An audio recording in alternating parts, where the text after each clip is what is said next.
नमस्कार दोस्तों।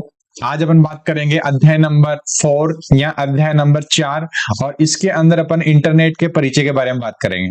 देखो इंटरनेट जो है, हम इंटरनेट को हर जगह पर काम लेते हैं। जैसे कि सोशल मीडिया पे इंटरनेट का उपयोग होता है, नेट बैंकिंग में इंटरनेट का उपयोग करता है, किसी को पैसा भेजते हैं तब इंटरनेट का प्रयोग करते हैं, किसी को कोई ना कोई शॉपिंग इंटरनेट से करनी हो तो इंटरनेट से ही होती है। यानी कि इंटरनेट का मतलब होता है सूचनाओं का सुपर हाईवे।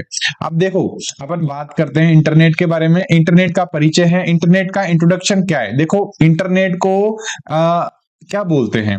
इंटरनेट को सूचनाओं का सुपर हाईवे बोलते हैं, इंफॉर्मेशन ऑफ सुपर हाईवे। यानी कि सूचनाओं का आदान प्रदान जिस रास्ते पे होता है, या उसी को हम क्या बोल सकते हैं? इंटरनेट बोल सकते हैं। देखो हम उस चीज के बारे में पढ़ेंगे जो एग्जाम में आती है। फोकट के अंदर कोई भी चीज हम नहीं पढ़नी है अपन को, क्योंकि हमारा मेन जो पर्पज है वो थोड़ी सी नॉलेज लेना है और उस नॉलेज से हम हमारे एग्जाम को क्रैक कर लें। और इसके साथ साथ ये गवर्नमेंट जॉब्स के लिए भी बहुत इंपॉर्टेंट है। तो आपको, अगर आप तैयारी कर रहे हो तो आप भी इसको देख सकते हो, ठीक है ना। तो आपको ये ध्यान रखना इंटरनेट होता क्या है। तो इंटरनेट क्या है? देखो सूचनाओं का सुपर हाईवे होता है इंटरनेट, या इंटरनेट सूचनाओं का सुपर हाईवे के नाम से प्रसिद्ध है। बस इतनी बात आपको जाननी है। यानी कि जब आप कोई भी चीज, अगर आप अपने मोबाइल फोन के अंदर चलाते हो, वो इंटरनेट के बदौलत ही चल पा रही है। आप गूगल चलाते हो, इंटरनेट के बदौलत चल रहा है। अगर आप कोई यूट्यूब वीडियो देख रहे हो, वो भी इंटरनेट के बदौलत देख रहे हो। अगर आप फेसबुक पे कोई रील देख रहे हो, इंस्टाग्राम पे कोई मैसेज पढ़ पा रहे हो, एक जगह से दूसरी जगह पर बैठ के कोई व्यक्ति अगर बात कर पा रहा है वीडियो कॉल के थ्रू, तो वो भी पॉसिबल है इंटरनेट के द्वारा। देखो अब अपन को ये याद होना चाहिए कि इंटरनेट चलाने के लिए हमें क्या क्या चीजें चाहिए। तो इंटरनेट चलाने के लिए सबसे पहले हमें चाहिए एक इंटरनेट कनेक्शन। वो इंटरनेट कनेक्शन हमें कौन प्रोवाइड करवाता है? जो हम जैसे कि हमारे फोन के अंदर जिस कंपनी की हमारी सिम होती है, वो हमारे एक आईएसपी होता है। आईएसपी कैसे बोलते हैं? जो हमें इंटरनेट प्रोवाइड करवाता है, इंटरनेट की सर्विस देता है, उसे हम क्या बोलते हैं? आईएसपी बोलते हैं। आईएसपी का फुल फॉर्म क्या होता है? Internet service provider. देखो यहाँ लिखा हुआ है, यहाँ लिखा है आईएसपी। आईएसपी का फुल फॉर्म क्या होता है? इंटरनेट सर्विस प्रोवाइडर के साथ क्या होता है? खाता खोलने होते हैं। अब यहाँ पर आप देख सकते हो इंटरनेट ऐसे काम करता है। अब आपको ये याद होना चाहिए इंटरनेट को एक्सेस कैसे करें। तो इंटरनेट को एक्सेस करने के लिए आप एक आईएसपी से कनेक्ट होंगे। यानी कि अगर आपके मोबाइल फोन में अगर आपको इंटरनेट चलाना है, तो उस मोबाइल फोन के अंदर आपको सिम डालनी होगी और फिर उसमें रिचार्ज डलवाना होगा, फिर जाके इंटरनेट आपके एक्सेस हो पाएगा। देखो अब आपको ये याद होना चाहिए कि यहाँ पर इंटरनेट पहले वायरलेस नहीं हुआ करता था। पहले जो टेलीफोन की तार आया करती थी, उसी के माध्यम से आपके घर तक इंटरनेट पहुंच पाता था। तो अब अपन बात करेंगे किसके बारे में? मॉडेम के बारे में। देखो मॉडेम होता क्या है?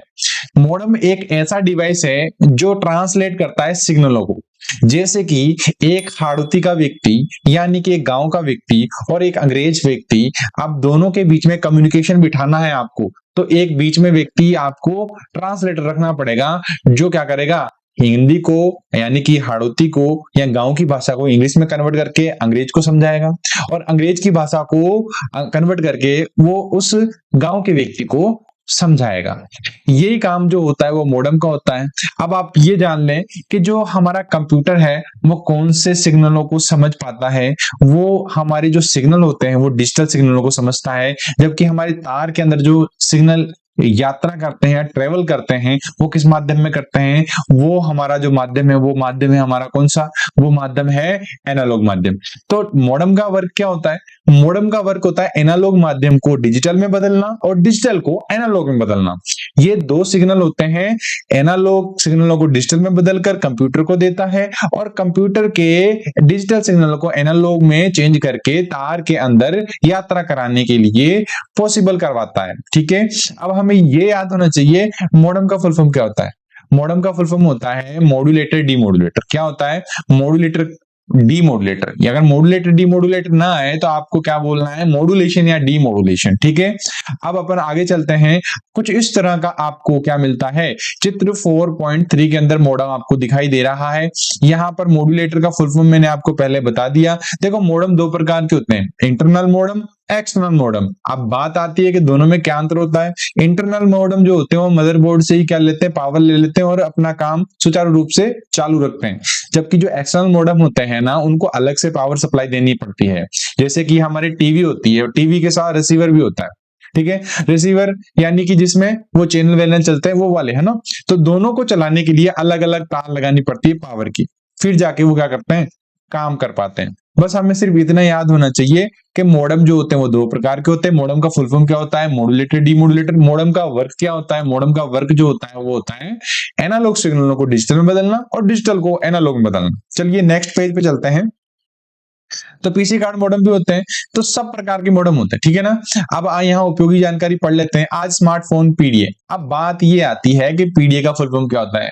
पीडीए का फुल फॉर्म होता है पर्सनल डिजिटल असिस्टेंट। क्या होता है, पर्सनल डिजिटल असिस्टेंट। पीडीए का फुल फॉर्म क्या होता है, पर्सनल डिजिटल असिस्टेंट। हम त्वरित समीक्षा भी कर लेते हैं मॉडेम का पूरा रूप क्या है। तो अभी तो मैंने बताया आपको मॉडेम का फुल फॉर्म। मॉडेम का फुल फॉर्म होता है मॉड्यूलेटर, डीमॉड्यूलेटर। अच्छा, आईएसपी क्या है।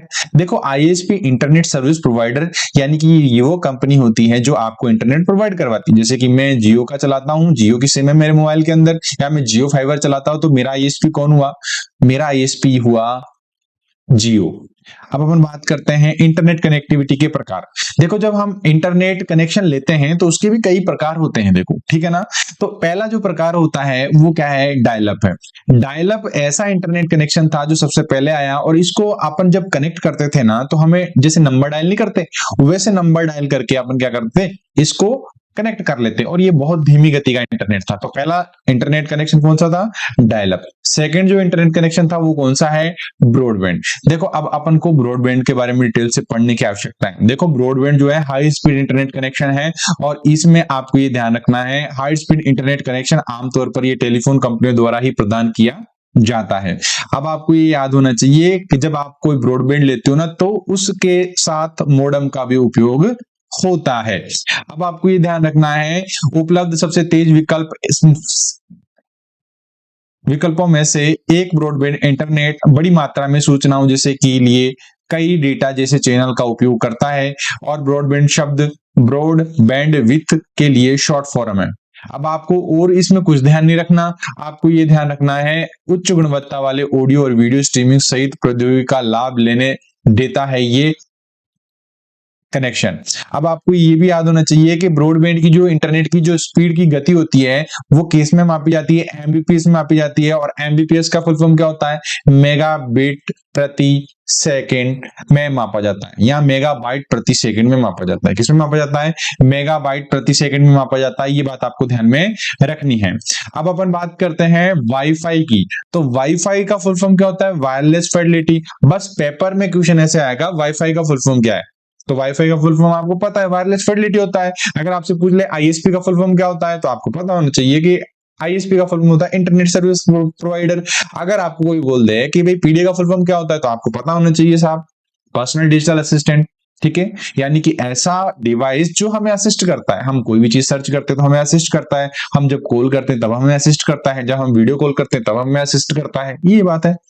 वाईफाई पे आ जाते हैं। वाईफाई किस नेटवर्क पे काम करता है, डब्ल्यू लेन पे काम करता है। डब्ल्यू लेन का फुल फॉर्म जो होता है वो वायरलेस लोकल एरिया नेटवर्क होता है, और ये जो तकनीक है ये रेडियो फ्रीक्वेंसी का उपयोग करती है। ठीक है ना, बस हमें इतना जानना है और कोई बात हमें नहीं जाननी है इसके अंदर। अब अपन बात करते हैं डीएसएल। डीएसएल में आपको सिर्फ डीएसएल का फुल फॉर्म याद होना चाहिए। डीएसएल का फुल फॉर्म होता है डिजिटल सब्सक्राइबर लाइन। क्या होता है, डिजिटल सब्सक्राइबर लाइन। क्या होता है, डिजिटल सब्सक्राइबर लाइन। मेरे साथ बोलो, डिजिटल सब्सक्राइबर लाइन। ठीक है ना।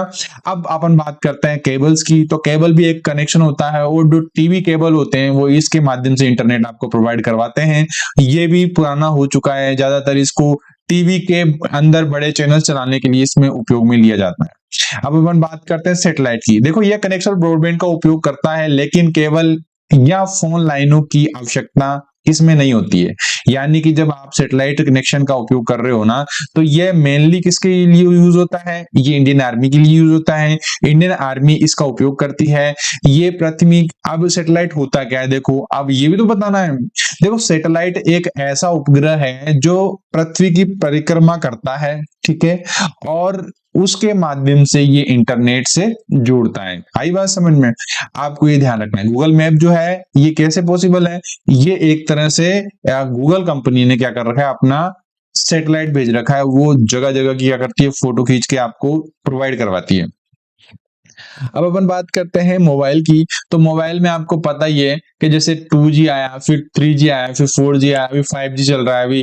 आई बात समझ में? तो आपको इतनी बातें ध्यान रखनी है और इसमें आपको ये भी ध्यान रखना है कि भाई जो ISP है उसका फुल फॉर्म और जो PD है उसका फुल फॉर्म, इसके साथ साथ आपको इंटरनेट के प्रकार भी याद होने चाहिए। सबसे धीमी गति का इंटरनेट कौन सा है, सबसे फास्ट गति का इंटरनेट कौन सा है। अब अपन ने कनेक्शंस के बारे में बात करी थी। देखो अपन ने कनेक्शन कौन से पढ़े थे।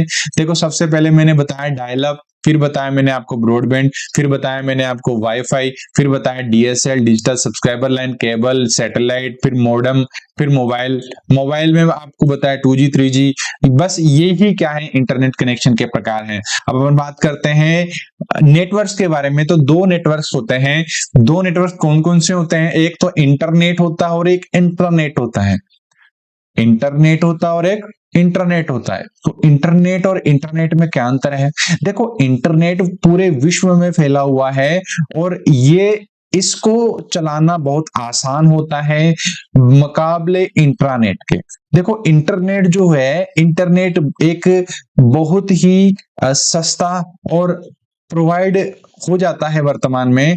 और इंटरनेट जो है ना, इंटरनेट को हैक करना आसान है मुकाबले इंटरनेट के। देखो दो नेटवर्क होते हैं। हमारी जो बॉडीज होती है ना, गवर्नमेंट बॉडीज, वो इंटरनेट का उपयोग नहीं करती। हाँ, खुद का सिस्टम चलाने के लिए वो इंटरनेट का उपयोग नहीं करते हैं, वो इंट्रानेट का प्रयोग करते हैं। जैसे रेलवे हुआ, रेलवे के साथ साथ SBI बैंक या बहुत सारी बैंकें हैं, रोडवेज, ये सब जो है ये इंट्रानेट का प्रयोग करते हैं, इंटरनेट का प्रयोग नहीं करते हैं, क्योंकि इंटरनेट को हैक किया जाना आसान है मुकाबले इंट्रानेट को।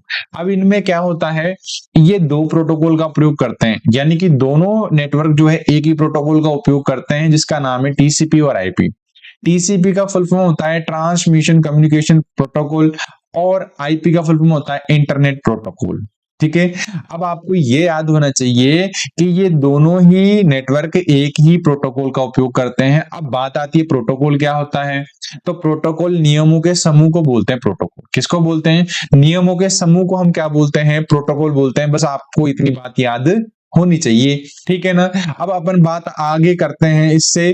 तो यहाँ पर आप देख सकते हो क्या, वेबसाइट को खोलना। तो वेबसाइट को जब आप ओपन करोगे, तो वेबसाइट को जब आप ओपन करोगे तो उसका पहला जो पेज आपको दिखाई देगा, उस पेज को क्या बोलते हैं, ये भी आपको पता होना चाहिए। उस पेज को बोलते हैं होम पेज। क्या बोलते हैं? होम पेज बोलते हैं। अब आपको ये भी याद होना चाहिए वर्ल्ड वाइड वेब क्या है, परंतु क्या है से इससे ज्यादा तो हमें ये पता होना चाहिए कि इसका फुल फॉर्म क्या है, क्योंकि इसका फुल फॉर्म पूछता है। WW का फुल फॉर्म होता है वर्ल्ड वाइड वेब, और ये किसने इजाद किया? ये टिम बर्नर्स-ली ने इजाद किया। ये बात आपको ध्यान में रखनी है। देखो आमतौर पर जितनी भी फाइल इंटरनेट पे होती है ना, वो WW के अंदर सेव होती है। किसमें सेव होती है? WW के अंदर, जिसको हम बोलते हैं वर्ल्ड वाइड वेब। आई बात समझ में? अब अपन बात करते हैं किसकी। अब यहाँ पर आता है हमारा वेबसाइट के बारे में। वेबसाइट जो होती है ना, वो वेबसाइट अलग अलग श्रेणी की हो सकती है। जैसे कि मैं आपको बता देता हूं, यहाँ मैं आपको पेज करता हूं, यह देखो। अब आपको ये ध्यान रखना है कि वेबसाइटें जो होती हैं वो दो प्रकार की होती हैं। कितने प्रकार की होती हैं? दो प्रकार की होती हैं। एक वेबसाइट वह होती है जिसका नाम है डायनेमिक वेबसाइट, और एक वेबसाइट वह होती है जिसका नाम है स्टैटिक वेबसाइट। देखो यहाँ पर आपको ध्यान रखना है, एक तो स्टैटिक और एक डायनेमिक होती है। स्टैटिक साइटों की जानकारी स्थिर होती है। स्टैटिक साइटों की जानकारी जो होती है वो क्या होती है? स्थिर होती है। उसमें यूजर खुद जाकर उसमें कोई भी बदलाव नहीं कर सकता। अब आपको समझ में नहीं आ रहा होगा कि क्या कह रहा है भाई। देखो वेबसाइटें दो तरह की होती हैं।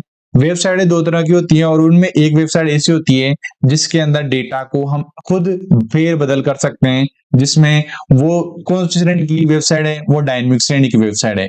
परंतु एक स्टैटिक वेबसाइट होती है जिसमें हम कोई फेरबदल नहीं कर सकते।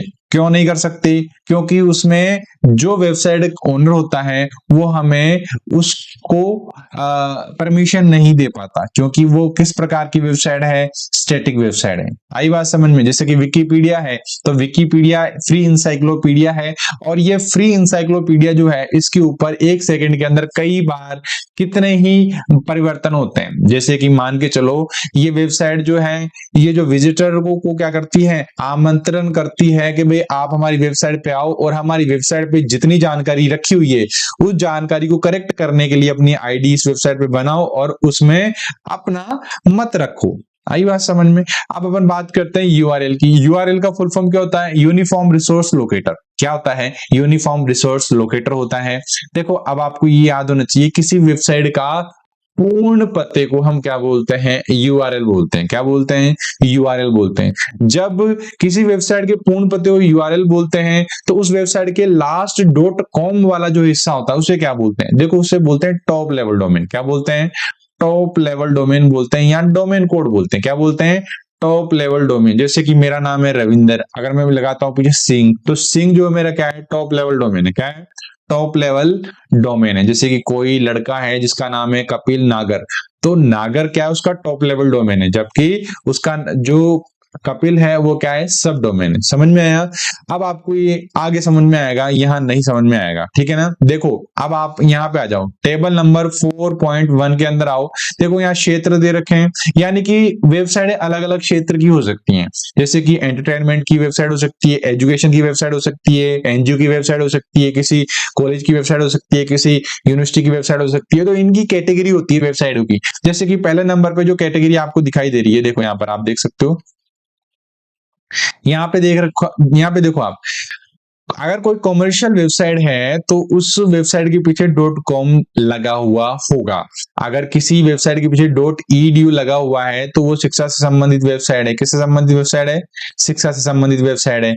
अगर किसी वेबसाइट के पीछे जीओवी लगा होगा तो वो वेबसाइट क्या है? विभिन्न देशों की सरकार एवं भारत के विभिन्न राज्यों की सरकार की हो सकती है। अगर किसी वेबसाइट के पीछे नेट लगा हुआ है, एनईटी, तो वो नेटवर्क प्रोवाइडर वेबसाइट है। अगर किसी वेबसाइट के पीछे ओआरजी लगा है तो वो किसी संगठन की वेबसाइट है, या गैर लाभकारी या अन्य संगठन की वेबसाइट हो सकती है। अब अपन बात करते हैं डोमेन नेम सिस्टम क्या होता है, या डीएनएस क्या होता है। तो सबसे पहले अपन को तो ये जानना है कि डीएनएस का फुल फॉर्म क्या होता है। डोमेन नेम सिस्टम क्या होता है? डोमेन नेम सिस्टम होता है। डीएनएस का फुल फॉर्म क्या होता है? डोमेन नेम सिस्टम होता है। ठीक है, अब आपको ये भी बात ध्यान रखनी है, domain name system DNS internet domain नामों का पता लगाने और उसका इंटरनेट एड्रेस प्रोटोकॉल में ट्रांसलेट करने का एक तरीका है। एक डोमेन का एक इंट्रानेट को याद रखने के लिए, इंटरनेट एड्रेस को याद रखने के लिए एक सार्थक और आसान तरीका है। आपको ये याद होना चाहिए, जिस प्रकार से हम किसी व्यक्ति से मिलते हैं तो उस व्यक्ति से मिलने के बाद उससे हम मोबाइल नंबर लेते हैं। अब हम हर एक व्यक्ति का मोबाइल नंबर याद नहीं रख पाते तो हम क्या करते हैं? हम हमारे फोन में उसके नाम, मोबाइल नंबर लेकर उस नंबर के ऊपर क्या कर देते हैं? नाम रजिस्टर कर देते हैं।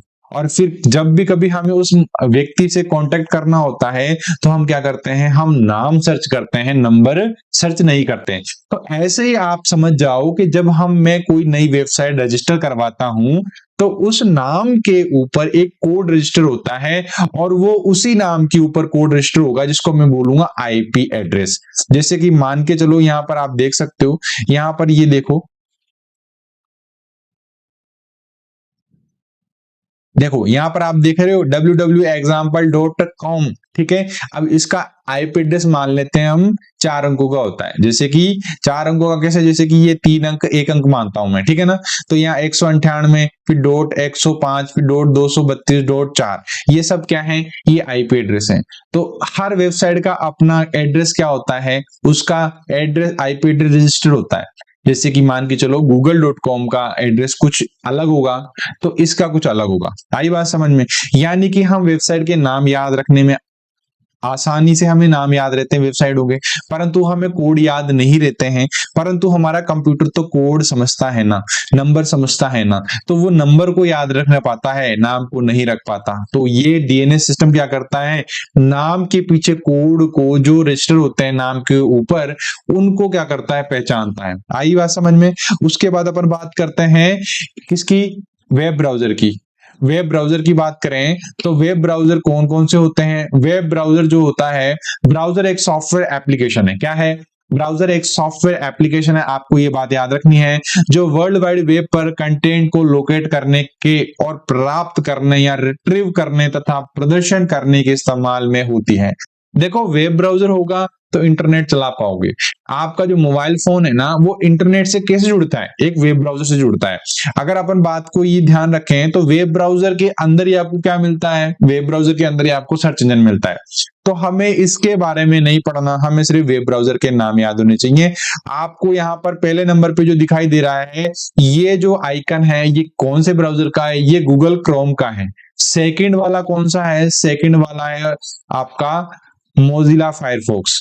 और थर्ड वाला कौन सा है, थर्ड वाला है आपका ओपेरा मिनी। और आपका यहाँ पर जो यहाँ पर कंपास जैसे दिख रहा है, इसको सफारी बोलते हैं। और ये जो लास्ट में है वो इंटरनेट एक्सप्लोरर है। अब आपको इसके नाम याद रखने हैं बस, क्योंकि उसमें ये पूछता है निम्न में से वेब ब्राउजर है, तो पहला आंसर तो ये होगा कि वेब ब्राउजर एक एप्लीकेशन सॉफ्टवेयर होता है। दूसरा आंसर ये हो सकता है कि वेब ब्राउजर जो होते हैं इंटरनेट चलाने के लिए यूज में होते हैं। ठीक है ना। अब अपन क्या करते हैं, नेक्स्ट पेज पे आ जाते हैं। नेक्स्ट पेज में अपन पढ़ेंगे HTTPS। अब आप यहाँ पर एक पेज देख पा रहे होंगे, क्या एक पेज देख पा रहे होंगे, जैसे कि यहाँ पर आप देखो, यहाँ पर एक चित्र दे रखा है, जहां पर ऊपर की साइड पे एक क्या दे रखी है, बात। जैसे कि अब यहाँ ना देखें, आप यहाँ ऊपर आ जाएं। देखो, आप यहाँ देख पा रहे होंगे, जैसे कि मैंने एक वेबसाइट खोल रखी है, तो ये वेबसाइट में यहाँ पर ये वाला हिस्सा जो होता है, इस हिस्से को बोलते हैं प्रोटोकॉल। क्या बोलते हैं, प्रोटोकॉल। वो यही तो बताना चाह रहा है। देखो, HTTP का फुल फॉर्म क्या होता है, हाइपर टेक्स्ट ट्रांसफर प्रोटोकॉल। परंतु यहाँ पर दे रखा एस का मतलब क्या होता है, सिक्योर होता है। देखो, आपको दो चीजें देखनी होती है। दो चीजें कौन सी देखनी होती है, जब आप किसी वेबसाइट पे जाते हो ना, तो उस वेबसाइट पे आपको ये कैसे पता लगेगा कि वो सुरक्षित है, सिक्योर है। तो उसके लिए आपको क्या करना पड़ेगा, आपके एड्रेस बार में पहले तो आप इसको ये देखें कि इसका प्रोटोकॉल में एस लगा हुआ है या नहीं।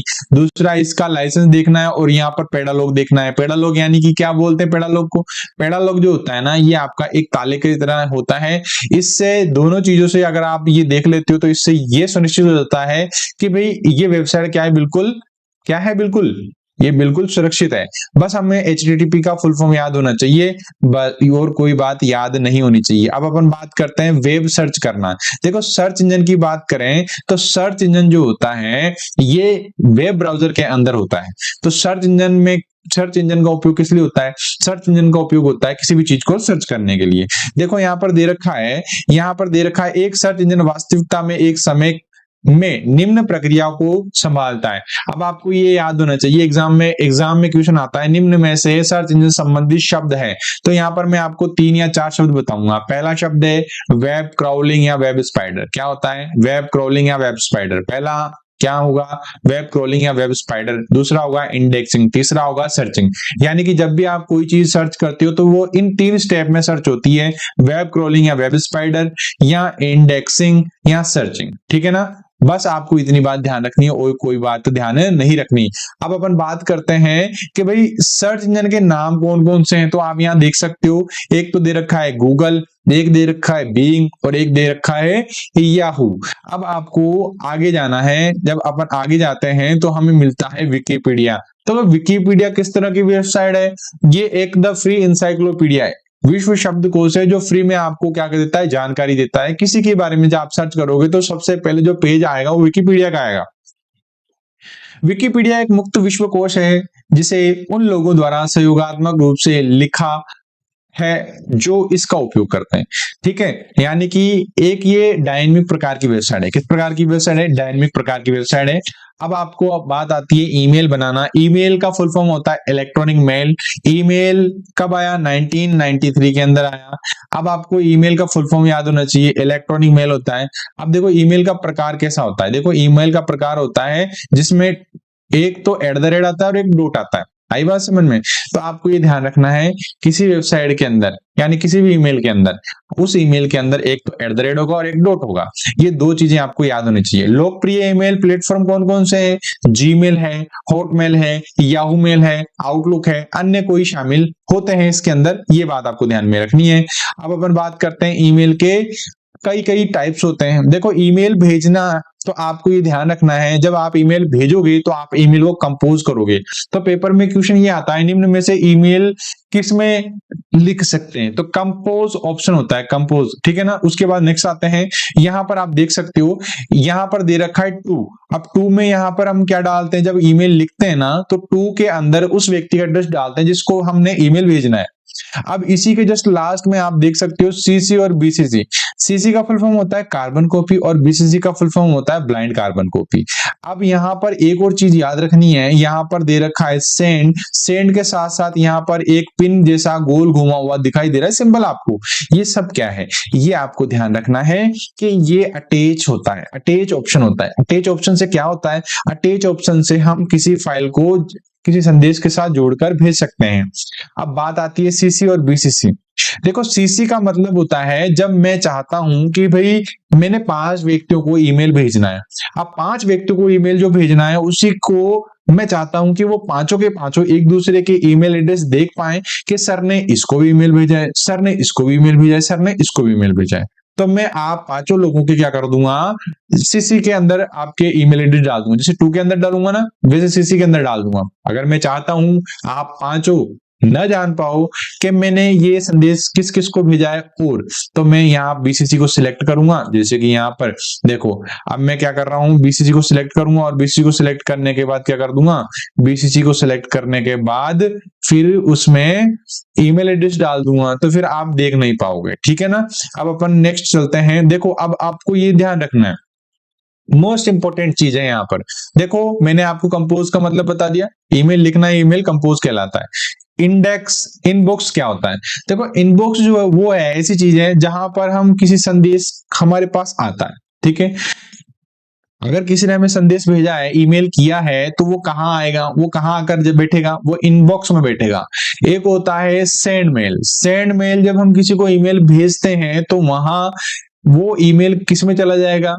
सेंड मेल में चल जाएगा। ड्राफ्ट क्या होता है? जब मैं ईमेल लिख रहा हूं, ठीक है, और ईमेल लिखता लिखता मैं उसको छोड़ देता हूं, तो वो कहां चला जाएगा? वो ड्राफ्ट में चला जाएगा। आई बात समझ में? और यहां पर एक आता है ट्रेश। ट्रेश जो होता है जब मैं ईमेल को डिलीट करता हूं या बिन में ईमेल को डिलीट करता हूं तो बिन में चला जाएगा। आई बात समझ में? अब आपको ध्यान रखना है, नेक्स्ट पे बात करते हैं। यहाँ पर क्या है? राजस्थान में उपयोगी वेबसाइट। तो राजस्थान में उपयोगी जो वेबसाइट है वो कौन सी है? तो आपको ये याद होना चाहिए, राजस्थान सरकार ने एक अपनी वेबसाइट बनाई हुई है जिसका नाम है rajasthan.government.gov.in, ठीक है। अब आपको ये याद होना चाहिए, वेबसाइट का यूआरएल याद होना चाहिए। यूआरएल किसे बोलते हैं? Uniform resource locator. किसी वेबसाइट के पूर्ण पते को क्या बोलते हैं? यूआरएल बोलते हैं। अब आपको ये भी याद होना चाहिए कि भाई ये पूरा वेबसाइट जो है ये किसके लिए बनाया गया है। देखो ये आम लोगों के लिए बनाया गया, क्योंकि इस वेबसाइट के ऊपर राजस्थान सरकार की जितनी योजनाएं और जितने उनकी वेबसाइटों की अलग अलग डिपार्टमेंट और उन डिपार्टमेंट की अलग अलग वेबसाइटों की लिंक, वो सब आपको इस वेबसाइट पे प्राप्त हो जाएंगे। अगर मान के चलो मेरे को अल्पसंख्यक राजस्थान की अल्पसंख्यक की वेबसाइट पे जाना है, तो मैं राजस्थान गवर्नमेंट की वेबसाइट, इस वाली वेबसाइट पे आऊंगा और इस वेबसाइट पे मेरे को उस वेबसाइट का लिंक आसानी से मिल जाएगा, ठीक है ना। आपको ये ध्यान रखना है, सरकारी मामलों या सरकारी मामलों की सूचनाओं के स्रोत जो होते हैं वो इसी वेबसाइट पे आपको मिलेंगे। ये वन स्टॉप विंडो है। देखो हम जब सरकारी नौकरी का फॉर्म भरते हैं ना, तो फर्स्ट ग्रेड का जो सेकंड ग्रेड के जो फॉर्म भरते हैं वो आरपीएससी करवाती है एग्जाम, ठीक है ना। तो पहले ये विज्ञप्ति निकालेगी, विज्ञप्ति यानी कि वैकेंसी निकाली, वैकेंसी निकालने के बाद एग्जाम करवाती है और एग्जाम करवाने के बाद उसमें जो भी प्रोसेस होती है जॉब के अंदर, वो पूरा करवाने के बाद एक फाइनल कट ऑफ निकाल के कैंडिडेट निकालती है, कैंडिडेट सिलेक्ट करती है।